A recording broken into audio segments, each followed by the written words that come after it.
He said, I don't want you to get locked up, Daddy. That made me cry. The darkness seems hopeless. Shots firing, cop sirens. I seek companionship. I'm going to be in a box by myself for 30 days straight with no interaction with any type of human being. Urban Stone is a for-profit business with a social mission. What we do is we recycle stone waste from the construction industry and we remanufacture it into tiles and pavers and aggregates for green building projects. We focus our recruiting on the formerly incarcerated and urban poor so that they have a real opportunity to empower their lives. Urban Stone is one of those things that if it was introduced to me at an earlier age, I would have been looking forward to tomorrow.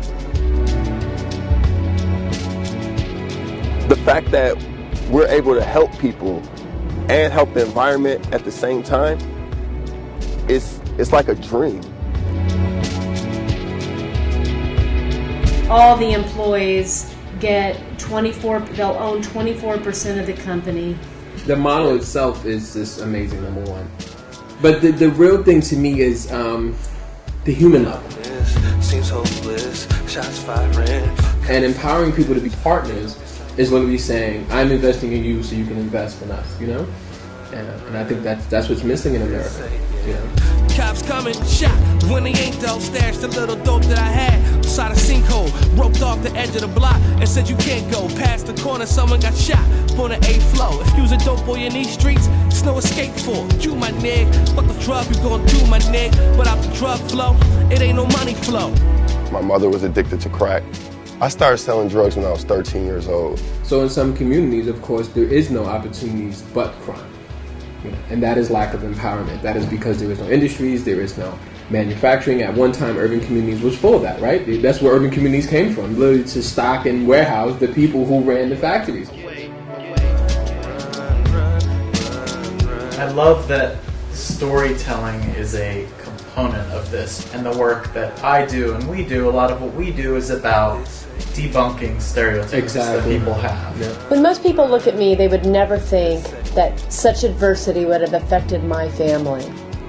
And it has. Explaining it to my son was the hardest thing, because you don't want to tell a kid that's 6 years old that you're going to jail. All I can think about are my nephews.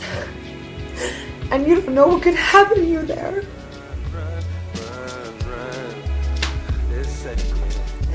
And you didn't grow up with a dad. And what if that happened to them? Are you angry at Alex? Yeah. Why? I'm angry at Alex for decisions.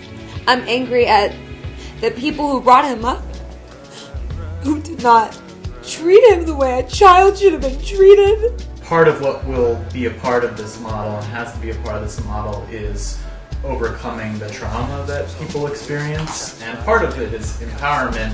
A big part of that is empowerment, right? Yeah. The background that I come from, there was no promise of hope. There was no guarantee of survival. There was no role model for me to look after to say, you know, this is who I want to be like. This is what I want to do with my life. This is the type of person that I want to be. It's hard out here to find a job. A lot of people, you know, some people don't like just only high school diploma. They can see college, everything else on top of that, you know.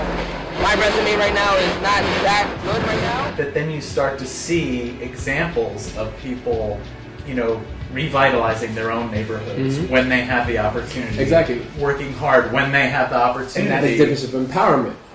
So it's you had an opportunity to work for a company that their work was hard work, but you knew that you were an owner of that company and that you shared in the profits of that company.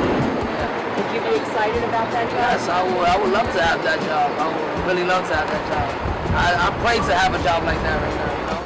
The lack of empowerment is really costing us more than it is to just reinvest in that person and let them and teach them how to fish instead of just giving them fish, right? So many people feel that their voice doesn't matter, or that these problems are so complex there's nothing they can do about it. And that is not true.